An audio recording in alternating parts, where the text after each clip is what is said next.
All right, so today I'm doing a propane conversion on a natural gas stove, okay? So there's a couple of, I'm doing this on a vintage stove because I wanted to show a different style of conversion to what I normally do, because this has some parts that are unique to older stoves. Some modern stoves have this also, like some of the cheaper models, but you know, by and large, when you're talking about older stoves, you are talking about stoves that usually can be converted from the parts within the stove rather than converting them with additional parts, okay? So the first thing that I noticed about this stove when the client brought it over to me was that it did not have a regulator, which is normally here, and there's an incoming gas line. It does not have a regulator, okay? So it's just an open pipe, okay? So they're running it, you know, with natural gas, which means that this stove was likely, the natural gas rating was probably about 7 inches of water column. That's normal for natural gas coming into the pipe here. So the orifices were set up for 7 inches of water column, okay? Now, these are dual gas orifices, which is unique because they can actually be adjusted. They have a smaller, I'm trying to show it here. They have, well, first of all, okay, you got them going, you got them projecting into the burner. That's the way they go in, and then they go upstream.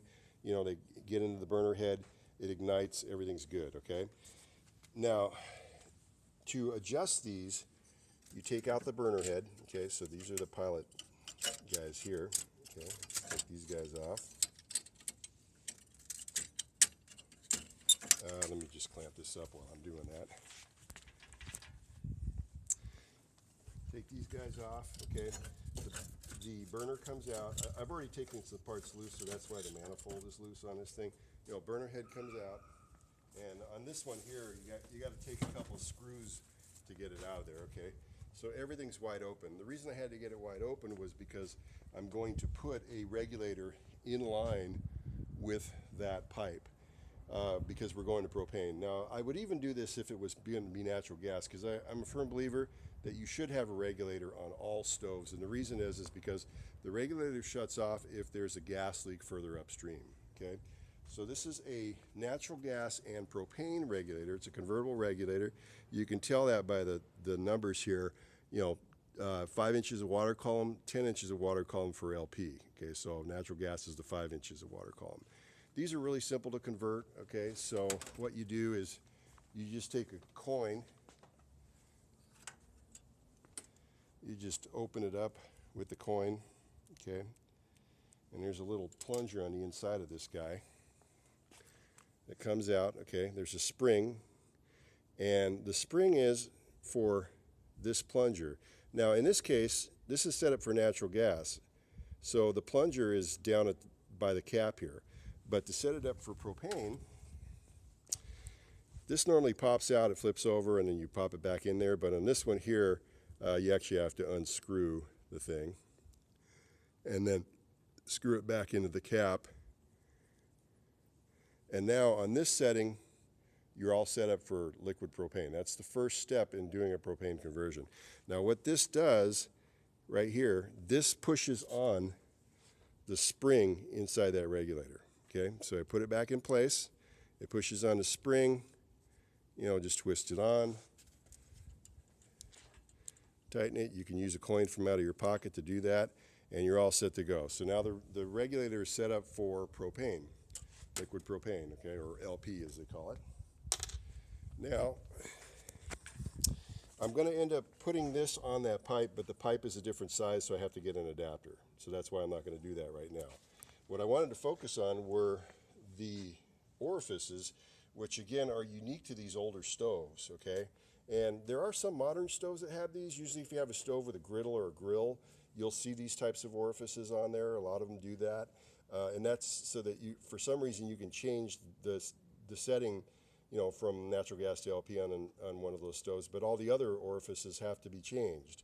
I don't know why they do it like that. Maybe it's a factory thing. Maybe it makes their process faster on the production line if you're doing LP and natural gas, you know, on the same line. I'm not sure what the reasoning is there, okay? So these orifices here are actually dual gas orifices, okay? So first of all, when you look at them, I pulled one off just to show. This has a huge hole in it, okay? And the reason that hole is huge is because that's the size, you know, that would be required for natural gas. See how big that hole is? Okay, so, but in the middle, there is a, I'm trying to get this thing to focus, there is a orifice within an orifice, okay? And what that does is it actually is, if you can see the little tiny hole inside the bigger hole, that is for propane. The smaller holes for propane, bigger holes for natural gas, okay? So this one's turned down. It's set for, no, I'm sorry. This one is lifted out. Oh, it's actually turned down. Okay, it shouldn't be turned down because it was a natural gas stove. But anyway, it's turned down. It's actually set for liquid propane right now, okay? But they must have bored the center out. Ah, that's what they did. Okay, they bored the center out.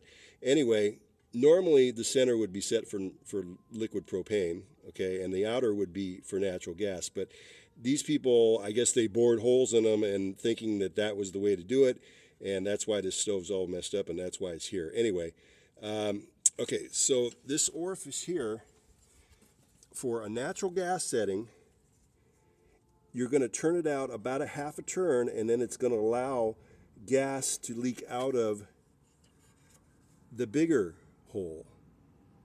Okay, if you want to get LP going through it, you turn it in, you know, you tighten it down, right, all the way, you seat it all the way, and then it will go through the center hole. See the little center hole there? It'll go through that center hole, and then that will be correct for liquid propane. So that's the key to these dual gas orifices. And on this one here, the stovetop is that way for the burners up top, and so is the oven. That's the oven orifice right there. So that is the secret to a double orifice. You take this guy again, okay? You turn it clockwise to seat it for LP. If you're going to convert it to natural gas, you'll turn it out about a half a turn to 3/4 of a turn, and it will lift away from the center part. This one here is actually turned away. You can see how big that hole is compared to this hole right here, okay? So the centerpiece, now I wanted to show you what that centerpiece actually is, okay? It's actually a jet within a jet. So this is a standard, you know, orifice, right? Hooded orifice. And then you can see there's a piece of, inside this piece of pipe, there's another piece here, which is the second jet stuffed into that pipe. And that's got a smaller restricted hole in it, and that's where the LP comes through. So I hope that clarifies some things for you about, you know, dual gas setups. And, you know, when you see a stove and it says dual gas stove, that does not mean it has convertible orifices on this. What it means is it can be run on either LP or natural gas. In this case, these orifices actually can be converted. So